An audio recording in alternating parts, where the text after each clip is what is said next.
Salam Leyla, necəsən? Salam, yaxşı, sən necəsən? Çox sağ ol, mən də yaxşıyam. Bugün maraqlı mövzu seçmişik. Bayaq da bundan bura gəlməmişdən öncə qısa bir video çəkdik bununla bağlı ki, bəs bir görüşməmiz, seminarımız olacaq. Mövzunun adı nədir? Mövzumuzun adı yox demə bacarığı və şəxsi sərhədlər. Düzdür, biz seminar da verəcəyik bu mövzu ilə bağlı, amma seminar deyil də bizimki daha çox workshop şəklində olacaq. Hətta o vaxta qədər hazır olsa videomuz, yəni maariflənib, paylaşarıq və gələnlər əslində maariflənib hazır gələ bilərlər ki, biz daha çox orada praktik işlər görə bilərik. Keçək mövzumuza. Nəyə görə məhz bu mövzunu seçmişik? Nəyə görə bu mövzunu seçmişik? Çünki ətrafdan bu ilə bağlı həm suallar çoxdur, həm də şikayətlər çoxdur. Çox insan gələndə, yəni yanımıza danışanlar, pasientlər gələndə deyirlər ki, mən ümumiyyətlə yox deməyi bacarmıram. Bunu necə özümdə formalaşdıra bilərəm? Təbii ki, bizim işimiz məsləhət vermək deyil də, biz bunun səbəbləri üzərindən geniş şəkildə danışa bilərik ki, bəs biz nəyə görə yox deyə bilmirik? Yox deməyin altında əslində elə də yüngül səbəblər yatmır. Biz o dönümdən başlayaraq uşaqlığa bir gedəcəyik məcburi ki, bunu biraz eləyirlər bizi. Başladınız yenə uşaqlıqdan danışmağa. Mütləq ki, mənim uşaqlığıma enməlisiniz bu problemi həll etmək üçün filan. Yox, uşaqlığa hər problemə görə enilmir, amma bəzi problemlər var ki, yəni bu demək deyil ki, enilir. Bunu bir dənə açıqlama verək. Biz uşaqlıqda müəyyən bir problemləri yaşaya bilərik. Bu çox normal bir haldır. Biz gedib orada nəyisə dəyişmə imkanımız yoxdur. Sadəcə keçmişdə yaşadıqlarımızın bu günə olan yansımasını biz dəyişə bilərik, yəni. Və bu mövzuda əslində bizim uşaqlığımıza enmə deyil də, biz bu mövzuda sadəcə uşaqlıqdan bizə gələn ustanovkaları araşdıra bilərik ki, səbəb məsələn bizə deyilən olanlar və yaxud da gördüklərimizdir ki, bugün biz yox demə bacarığımız demək olar ki, yoxdur. İlk bu mövzuya tam keçməmişdən qabaq mən daha çox biraz nümunə üzərindən getmək istəyərdim. Çünki əminəm ki, videoya baxılan zaman hətta belə bir şey də ola bilər ki, niyə yox deməliyik ki, ümumiyyətlə niyə yox demək lazımdır ki, bu axı bizdə biraz biz hamıya yararlanmalıyıq falan. Mən kiçik bir nümunə özümdən götürəcəm deyəcəm. Məsələn, mənim yox demə bacarığım, bacarmamağım daha doğrusu nə ilə mən bunu görürdüm daha çox. Məsələn, bir rəfiqəm var idi və bir çox getmək istədiyi yerlərə tək gedə bilmədiyi üçün hər zaman məndən dəstək istəyirdi ki, mən də onunla gedim. Və hər zaman gedirdim. Həqiqi mənada hər zaman gedirdim. Baxmayaraq ki, istəyirəm, istəmirəm. Yox demirdi. Yox demirdim. Alınır məndə, alınmır məndə. Yəni özümü məcbur edib ki, mən o insana dəstək olmalıyam. Bəs o insanın mənə ehtiyacı var. Mən getməliyəm. Amma bir müddətdən sonra gördüm ki, mən o yerdə özümü yaxşı hiss etmirəm axı. Yəni bu o yer deyildi. Mən burada olmaq istəmirəm. Ki, tamam o insan üçün yaxşıdır, mənim üçün yaxşı deyil axı. Və bir yerdən sonra artıq yox deməməyə başladım. Yox deməməyə, yox deməyə. Yox deməyə daha doğrusu, yox deməyə başladım və bir şey deyim, həmin insan üçün də çox faydalı oldu bu. Ki, həmin vəziyyətə məruz mu buraxdı? Yes, həmin vəziyyətə məruz qaldı və həqiqi mənada özü tək başına həmin yerlərə getməyi öyrəndi və mən başa düşdüm ki, onda tək ona yaxşılıq edirəmmiş kimi görsənirdi, amma o anda mən həm ona pislik edirmişəm, həm də özümə pislik edirmişəm. Yəni bunu nümunə olaraq gətirməyimin səbəbi nədir ki, biz hə deməyin hər zaman yaxşı bir şey olduğunu və yaxud da nə bilim yox deməyin hər zaman pis bir şey olduğu demək deyil. Əksinə biz bunun sağlam olmayan tərəflərindən danışmaq istəyirik ki, insanlar da bundan faydalanıb harda həqiqi mənada dəstək olmaq olar, harda hə demək olar, harda isə biz yox deməliyik. Eynən. Mən də bu barədə çox əziyyət çəkmişəm ki, heç kimə yox deməməliyəm və bunun təbii ki, fərqli-fərqli hər kəsdə olan səbəbləri var. Kimi burada sənin dediyin kimi faydalı olmaq istəyi var ki, mən ona yox deməyim və bu yerdə mən faydalı olum, ona kömək lazımdır. Və ya mən ona yox desəm, o artıq mənimlə danışmamağa başlayacaq və mən ona yox desəm, o mənim haqqımda nə düşünər kimi sırf başqalarının daha çox düşüncələri üzərində ki, özünü burada insan fikirləşmir. Mənim sərhədlərim, məsələn, nədir? Bayaq dedik, şəxsi zonalar haqqında. Mənim şəxsi zonamda, məsələn, bu yerə getmək istəmirəm. Mən niyə gedim ora? Məsələn, bu o demək deyil ki, daimi olaraq hə və yoxun üzərində dayanmalıyıq. Yox, harda hə demək lazımdır, harda yox demək lazımdır. Bunun öncə ilk olaraq biz özümüzün sərhədlərinə baxmalıyıq ki, mənim dayanacağım yer haradır? Mən harda dayanıram? Mənim yoxum harda yox olmalıdır? Harda hə olmalıdır? Bunun üzərində daha ciddi şəkildə düşünərək analiz etmək çox önəmlidir. Buyur. Yox. Maraqla qulaq asırdım.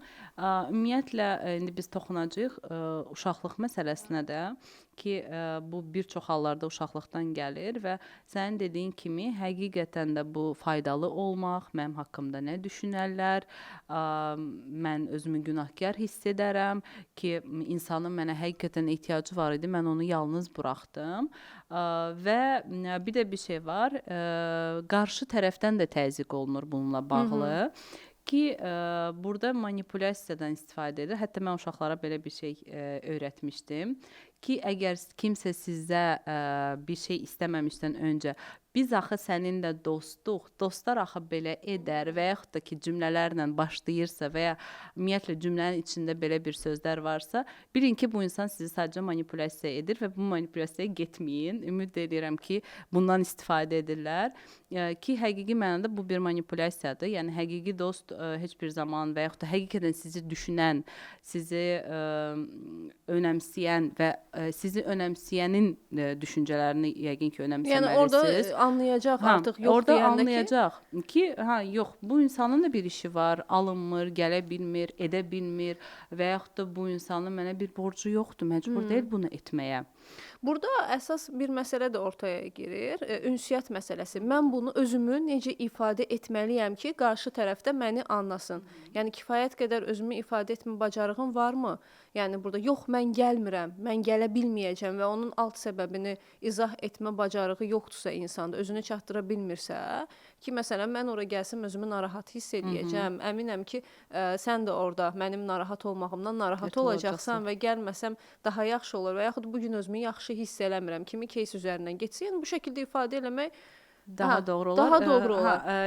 Çox gözəl bir yerə toxundun. Əslində yox deyib də, amma yalan danışmaq əslində bu da tam yox demə bacarığına girmir. Çünki əgər mən sadəcə ora getmək istəmirəm, çünki orada özümü pis hiss edəcəm, amma sənə deyirəm ki, Lamiyə, qızdırmam qalxıbdı, yəni heç yerimdən qalxası halım yoxdur.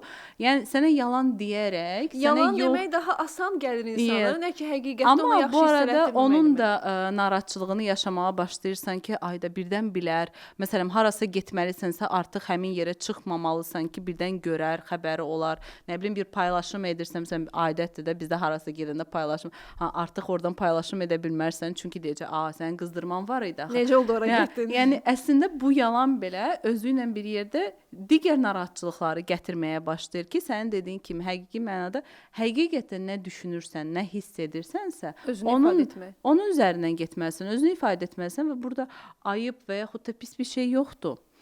Bizdə nəyə görə? Bizdə uşaqlıqdan öyrədiblər ki, yox deyə bilməyən uşaq yaxşı uşaqdır. Yəni valideynə həmişə hə deməlidir. Otur yeməyini ye, yaxşı yeyəcəm. Gəl evə, artıq oyun bitdi, hə, yaxşı gəlirəm. Elə fikirləşilir ki, ümumiyyətlə hər şeyə hə deyən, ümumiyyətlə yox deməyən uşaqlar yaxşı uşaqlardır. O xalqın uşaqları var, hansılar ki, hər bir şeyi yaxşı. Hər birimizə nümunə göstərir. Hər birimizə nümunə, o memlər də çəkilir onlarla bağlı ki, hardadır bu uşaq da. Bizə rastlamamışıq həmin uşaqlar. Biz də onu bir görək. Varsa belə, əminəm ki, o uşaq kifayət qədər pozuntularla olan bir insana çevrilib ki, bu qədər mükəmməl birisidir. Yəni bir uşaq bu qədər mükəmməl ola bilməz. Demək istədiyim oydu ki, yəni bizə o nümunə olaraq gətirilir ki, onu bacarır, bunu edir, bunu edir, bunu edir. Yəni yaxşıdır, bax orada anasının sözünə qulaq asdı, burada anasının sözünə, atasının sözünə qulaq asdı və s. Yəni elə olmur. Biz gələcəkdə nə yetişdirmiş oluruq, yenə də eyni şəkildə problemli bir uşaq yetişdirmiş oluruq. Və yox deməyə bacarmayan ki, sonra biz özümüz valideyn olaraq ondan şikayətlənirik. Eynən. Niyə sən lider deyilsən? Niyə səni idarə edirlər məsələn? Mən valideyn olaraq təbii ki, mən də istəyirəm mənim övladım məsələn lider xüsusiyyətlərinə malik olsun. Amma mənim övladım yox deməyə bacarmır. Biz hər dəfə bunun üzərindən danışırıq da, uşağa seçim verilmir. Yəni tamam, yaxşı, 2 dənə nümunə var. Biri deyək ki, valideyn ürəyici, birini də yanına qoyur da. Sən istiqamətləndirə bilərsən ki, hansına məsəl üçün tövsiyə eləyə bilərsən, istiqamətləndirə bilərsən. Amma bizdə 2 dənə şey yoxdur, seçim yoxdur. Bir dənə seçim var, valideynin istəyi var. Valideyn ən yaxşısı sənin üçün nə olduğunu bilir. Yəni keçən dəfə bir videoya baxırdım. O videoda valideynlər haqqında idi.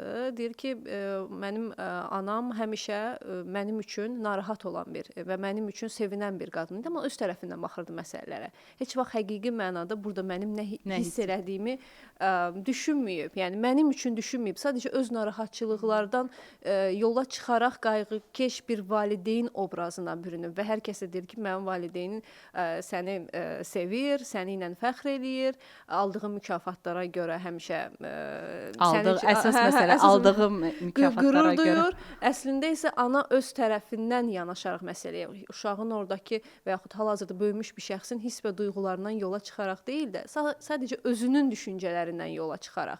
Orada soruşulmur ki, bala, həmişə deyirəm bunu, bala, sən nə istəyirsən? Nə istəyirsən? Ümumiyyətlə bu vəziyyətdə nə hiss edirsən? Məsələn, hansısa bir yarış olur, nələrsə olur, orada uşaq udada bilər, uduza da bilər və biz daha çox özümüzə yönəlirik ki, mən hal-hazırda nə hiss edirəm, övladıma görə qürurmu duyuram, yox, pismi oldum, nəyə görə digərlərinin uşaqları. Amma burada bir çönüb övladımızdan soruşuruqmu ki, sən hal-hazırda nə hiss edirsən? Və görəndə ki, məsələn, mən artıq elə bir yarışlara gedirəm və bəzən görürəm ki, uşaqlar yarışdan çıxırlar, uduzub da, amma çox xoşbəxtdir və bu mənə çox xoş təsir edir ki, nə gözəl. Ona maraqlı deyil o aldığı mükafatı. Oradan belə deyək də sevinclə çıxıbdı və salam, əsas budur və valideyni də bəzən eyni reaksiyanı verir, bəzən əksinə təəccüblənir ki, necə, yəni sən belə bir reaksiya verə bilərsən. Uduzmusan axı sən. Çünki valideynlər orada uşaqla duyğusunun eyniləşməsini istəyirlər, bərabərləşməsini istəyirlər. Amma bilmirlər ki, yəni o başqa bir şəxsdir, mən başqa bir şəxsəm. Əslində bərabərləşə bilər, bu tərəfdən bərabərləşə bilər ki, uşağın duyğusu bizə deyil də bizimki ona bərabərləşə bilər. Mənim üçün önəmli olan o hal-hazırda nə hiss edir? Xoşbəxtdir və salam. Yox, mən burada valideynin özündən çıxış eləyərək, yəni eyniləşmə təbii ki, yəni valideynin özündən çıxış eləyərək. Burada indi bir məsələ də var. Biz CBT üzərindən çalışdığımız üçün fikir versək əgər, bu insanların çoxunda düşüncə xətaları var. İrrasional düşüncələr var. Məsələn, bayaq dedik, məni məsələn bəyənməyəcəklər. Mənim haqqımda, yəni yaxşı şeylər düşünməyəcək. Yəni bu düşüncələri əslində biz dəyişə bilsək ki, adətən belə olan hallarda başqaları mənim haqqımda nə düşünəcək, məni ilə bir də harasa getmək istəməyəcək. Orada duyğu olaraq da məsələn günahkarlıq duyğusu çox vaxt ortalığa çıxır. İnsan özünü tükənmiş hiss edir bir yerdən sonra ki, hamıya, yəni burada hə.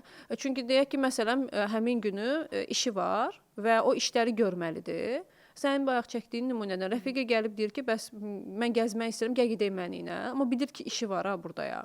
Ya buna rəğmən deyir ki, mən eybi yox dözərəm, mən çatdıraram və yaxud da gəlib bir rəfiqəsi deyir ki, bəs mənim işlərim də var, mənə kömək eləyərsən. Orada düşüncə belədir. Eybi yox, mən bunun öhdəsindən gələ bilərəm, mən bacarıram, amma əsas odur ki, ona yox deməyim, həmin işi də götürüm üzərinə.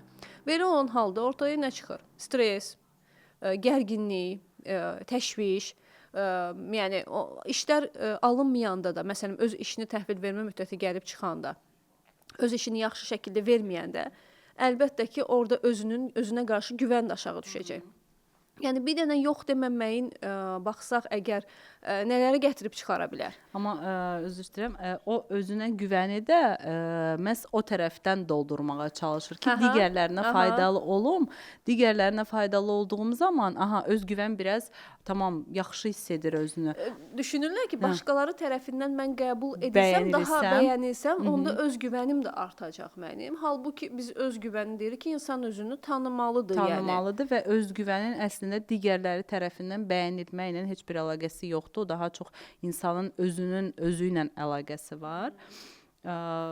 Biz Buyur. birazdan indi Ramillə də kimlik üzərindən danışacağıq. Əslində bu iki mövzu da bir-biri ilə əlaqəli bir mövzulardır ki, şəxsin özünün tanınmamasından irəli gəlir demək olar ki, bunların hamısı. Yəni şəxsiyyət olaraq deyək ki, formalaşmayıb. Yəni necə ki, uşaqlıqda o qərar vermə prosesi yoxdur, başqalarının düşüncələrinə görə hərəkət eləyibsə, və yaxud kiminsə yanında qalaraq, yəni deyək ki, bir yerə getmək istəyir, tək gedə bilmir, kiminləsə getməli, bir iş qurmalıdırsa kimsə olmalıdır yanında o işi qurmalıdır.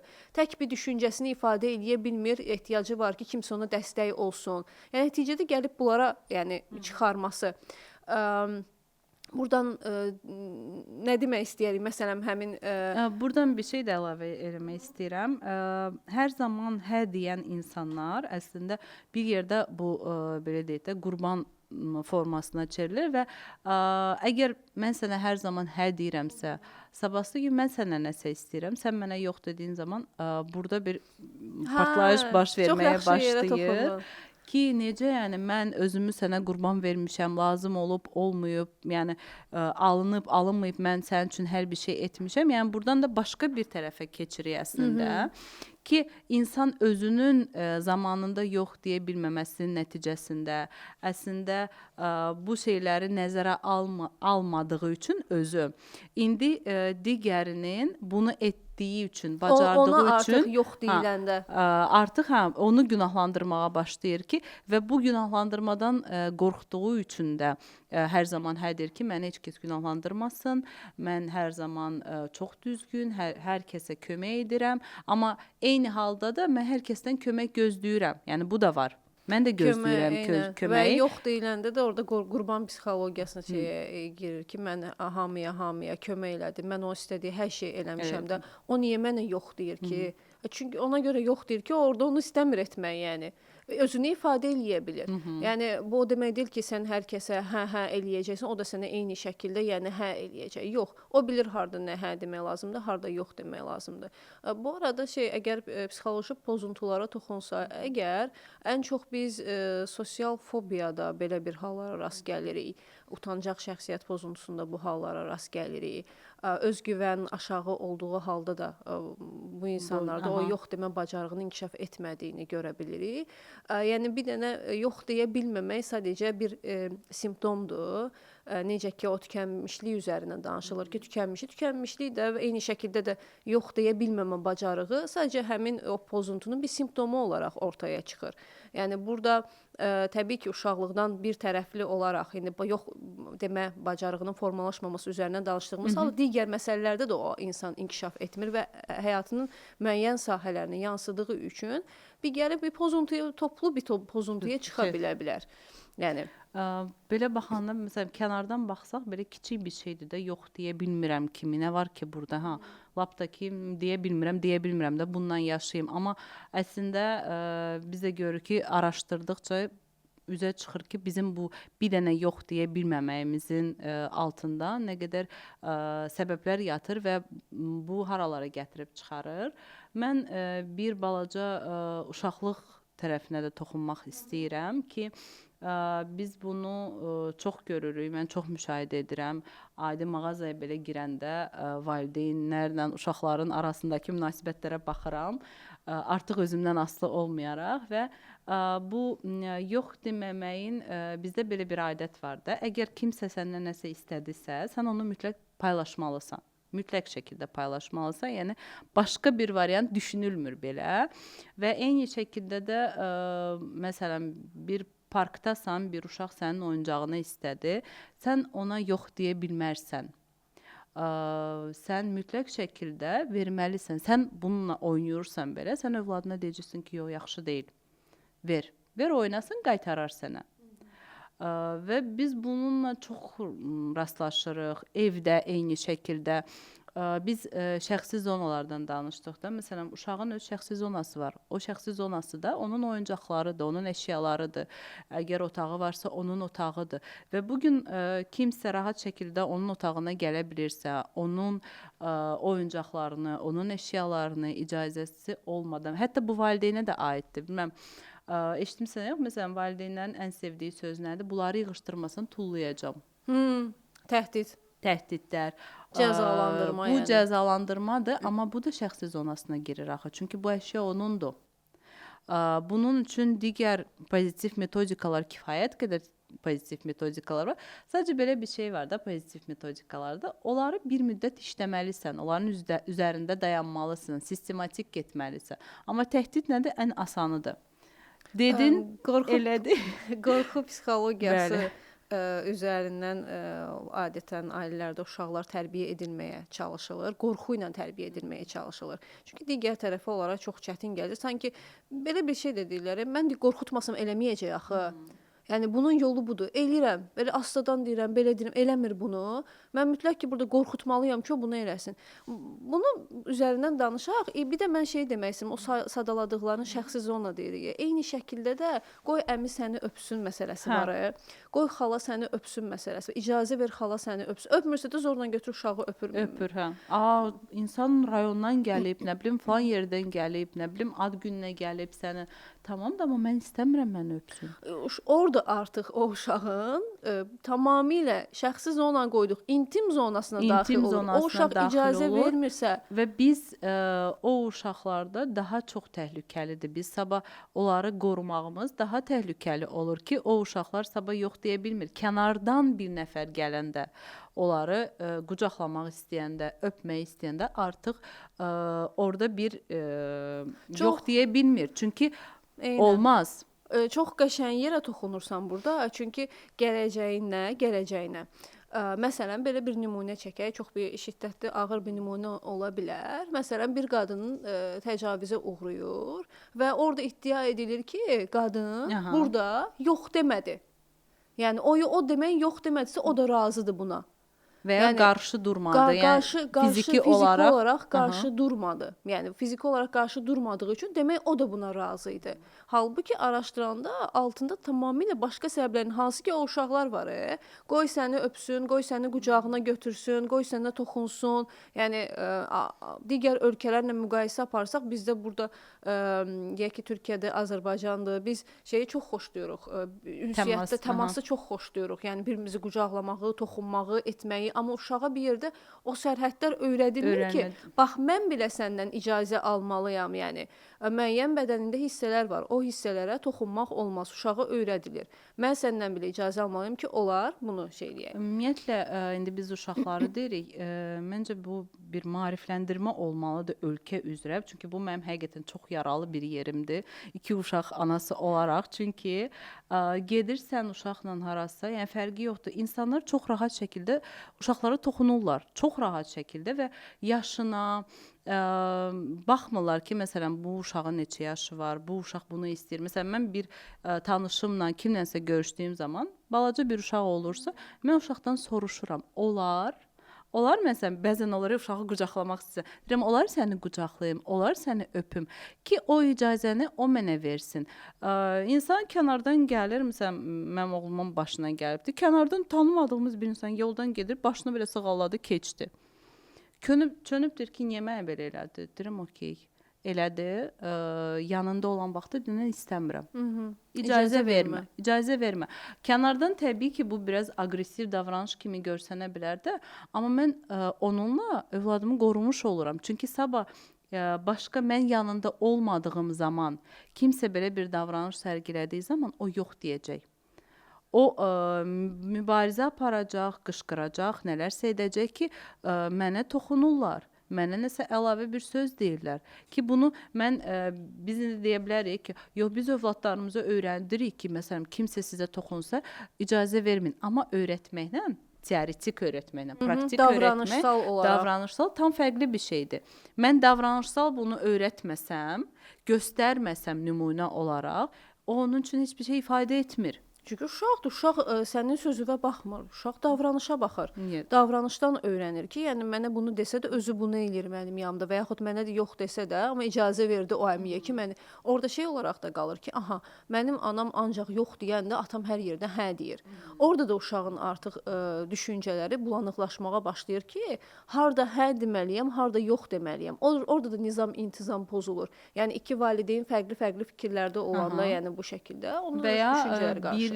valideynin davranışını seçir ki, onun üçün daha yaxın olar, emosional olaraq daha yaxın olanın davranışını seçir model olaraq, onun davranışını təkrarlamağa başlayır. Ki, adi bir nümunə gətirəcəm. Bizim uşaqlığımızdan bilmə. Telefona zəng gələndə, məsələn, valideynimiz danışmaq istəməyəndə nə deyirdi? Denən evdə yoxdur. Yalan danışırdı. Yalan danışırsan bir. İki, öz fikrini ifadə edə bilmirsən. Məsələn, sənin əlində işin varsa, mən mətbəxdəyəm, danışa bilmirəm.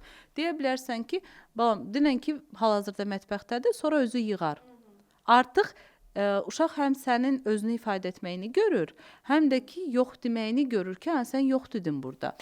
Çox qəşəng nümunədir bu, praktiki olaraq artıq, yəni o uşaq görəndən sonra ki, anam yox deyə bilmir və bunun üçün də yalan dedi. Yəni demək, mən yox demək istədiyim halda, yəni yox deməməliyəm və üstəlik də bunun səbəbini açıqlamaq üçün bir də şey eləməliyəm. Yalan danışmalıyım, rahat şəkildə. Və bir də şey çıxır bu insana, etiketlənmiş olur sonradan ki, yalancı. Yalancı. İstər-istəməz, yəni o vəziyyət, qorxduğu vəziyyətlərə düşməmək üçün yalandan istifadə edir. Həm öz kimliyində artıq qüsurlar yaranmağa başlayır, həm yalançı olaraq, yəni tanına da bilər bir tərəfdən. Çox yaxşı bunu idarə də eləyə bilər.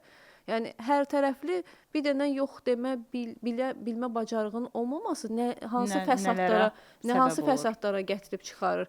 Yəni çox rahat danışılır ətrafdan ki, ay özgüvən yoxdur, 5 dənə maddədir, get bunu əzbərləginə, 10 dənə maddədir, get aradan qaldırginə. Nə bilim yox demirsən. 10 addıma nə bilim özgüvən. Yox demə bacarığı üçün 5 dənə maddədir. Oxu bu maddələri tətbiq elə, sən bundan sonra hamıya nə bilim rahat şəkildə yox deyə biləcəksən və yaxud hə deyə biləcəksən. Da bilinmir ki, bunun alt səbəbləri daha önəmlidir. Yəni bayaq öncədə də əvvəldə də dedim, alt səbəbləri önəmli ola bilər. Alt səbəbləri anladıq. Bildik hardan qaynaqlanır və mən bunu necə dəyişə bilərəm? Bu gün dəyişə bilməyim üçün də mən düşüncələrimə baxmalıyam.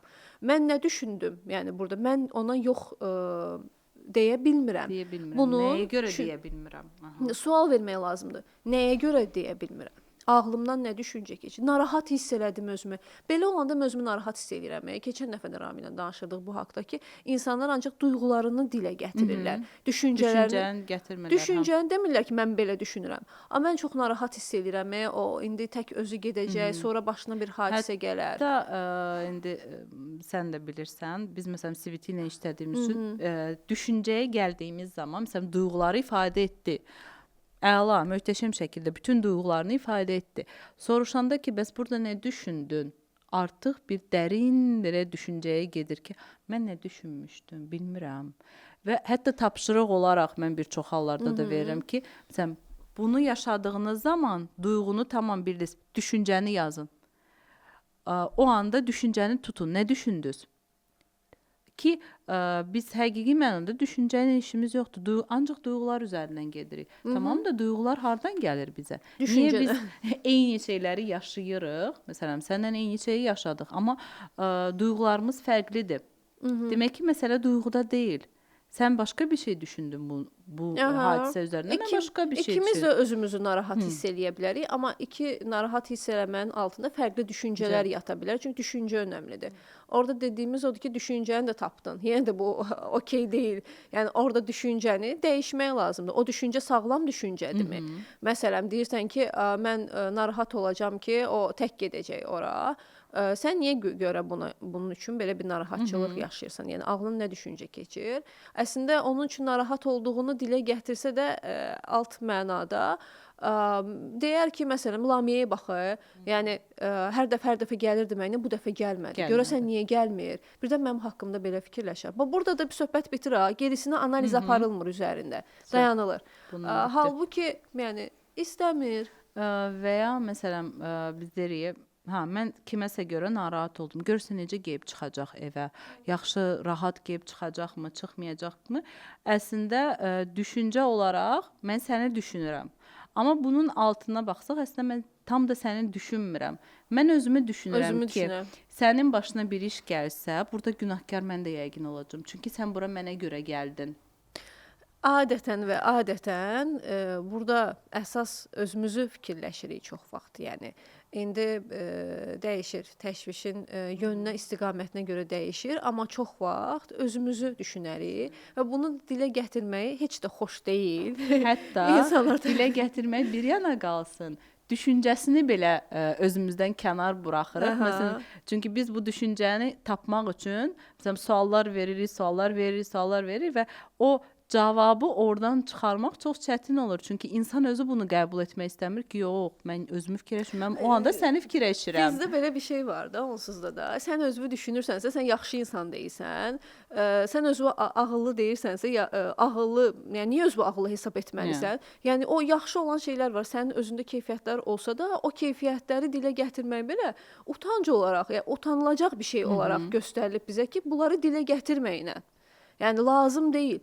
Ay qardaş, mən axı ağıllıyam, ya düşünə bilirəm, lazımdır axı arada da mənim özümü ifadə etməyim, düşünməyim. Bu çox sağlam olan bir şey ön alınır, qabaq alınır. Məsələn, Zeynə nümunə götürə bilərik. İşə qəbul olduğum zaman, tamam, yolun ortasında və yaxud da durduq yerdə özümüzü belə mən ağıllıyam, mən bunu bacaram, mən bunu tamam da, amma o qədər bunun qarşısı alınır ki, məsələn, işə qəbul olmuşsun, səndən təbii ki, HR nələrsə soruşur, nələrsə. Sən orada belə utanırsan demək ki, yaxşı mən bunu keyfiyyətlər demirsən. Keyfiyyətlərini deyəsən, bacarıqlarını deyəsən, maksimum deyərsən ki, hə CV-də yazılıb deyən, maksimum yazılı şəkildə ifadə etmişəm də özümü. Yəni mən özümü durum ifadə edim ki, mən məsələn bu şirkətlərdə işləmişəm, bu şeyləri bacarmışam, məsələn bu şirkətdə bunları etmişəm.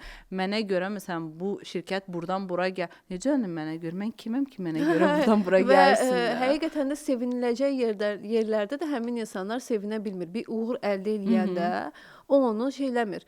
Deyir ki, balaca bir şeydir də bu da. Böyük bir şey deyil ki. Arkadaşlar o bu da şey eləmirsən, buna görə bir daha sevinməlisən. Axı bu uğurda digərləri tərəfindən bu alqışlansa da, o deyir ki, yəni mən kiməm ki, mən nə etmişəm ki burada? Yəni burada gəlir yeni şeydir, o kimlik məsələsi, özgüvən məsələsi, onun olmamasından qaynaqlanması, yəni çox belə komorbid məsələdir. Yəni bir neçə problemin bir arada olması məsələsidir bu. Yəni bunun üçün nə edirik? Terapiyaya gəlirik. Təbii ki. Yəni burada başqa deyəcəyimiz bir şey yoxdur. Gözləməyin ki, yəni 3-5 texnika hər dəfə deyirik bunu. Mən özüm də qulağıma səslənəndə deyirəm ki, ay nə qədər demək olar bunu, nə qədər demək olar, amma bunun başqa həll çarəsi yoxdur. İndi baxa bilirik problemə. Bu problem necə bir şiddətli olan bir problemdir. Yəni o şiddəti yüngül bir şeydirsə, təbii ki, yüngül şəkildə aradan qalxa bilər, amma alt səbəbləri bayaq sadaladığımız kimi ağır bir səbəblər varsa, insanların terapiya alması çox normal bir şeydir. Hətta burada belə bir şey olmasın ki, biz buradan deyirik ki, bir-iki texnika ilə bu həll olunan bir şey deyil. Digər tərəfdən deyirik ki, bəs bizim workshopumuz olacaq bu mövzuda. Gəlin, əslində düzdür, bizim bu mövzuda workshopumuz olacaq, amma biz elə bir iddiada deyilik ki, bunu aradan qaldıracağıq. Yox, təbii ki, biz sadəcə belə bir şey edə bilərik ki, birlikdə səbəblərini araşdıra bilərik. Səbəbləri nələrdir, nələr edə bilərik? Təbii ki, kimdəsə yüngül formadadırsa, səbəblərini araşdıraraq, belə deyək, səbəbini taparaq, bunun üzərindən bəlkə də gedib bunu həll edə bilər.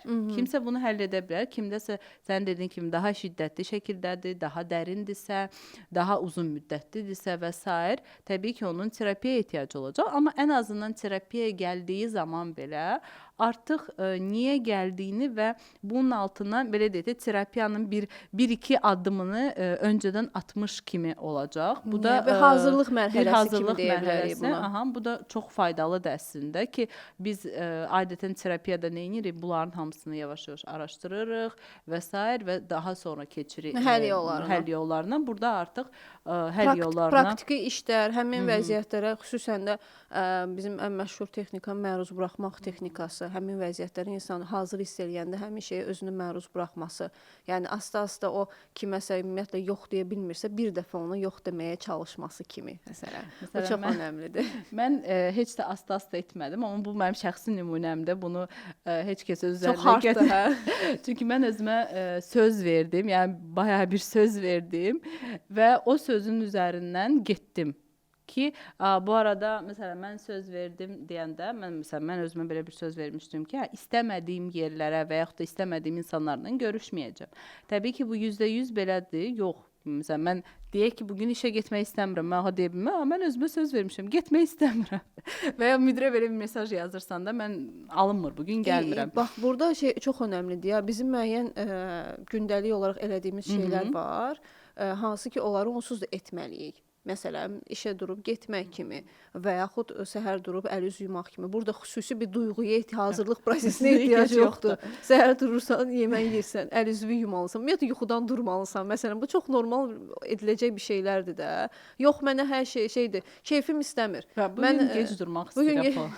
Eləyə bilərik, onda söz yoxdur. Amma bunun da bir yeri var da. Məsələn, bunu deyək ki, mən 5 həftənin 5 günü işləyirəmsə, tamam ola bilər bəzən olur ki, bu gün olar da bilirəm ki, işdə bir problem yaranmaz. Tamam, bunu özümə keçə bilərəm. Amma da bu hər daim, hər zaman belədir deyil. Bir də işlə bağlı belə bir şey dedin sən ki, işə məcbur getməlisən. Tamam. Amma belə bir şey var. Əgər sən işə hər gün məcburi şəkildə gedirsən, o bir problemdir. O artıq bir problemdir.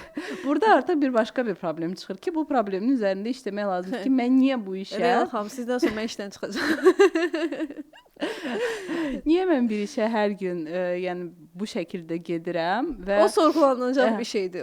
Və o komfort bunun bir dərinə getməyəcəm, sadəcə belə kənardan gördüyümü deyəcəm daha çox.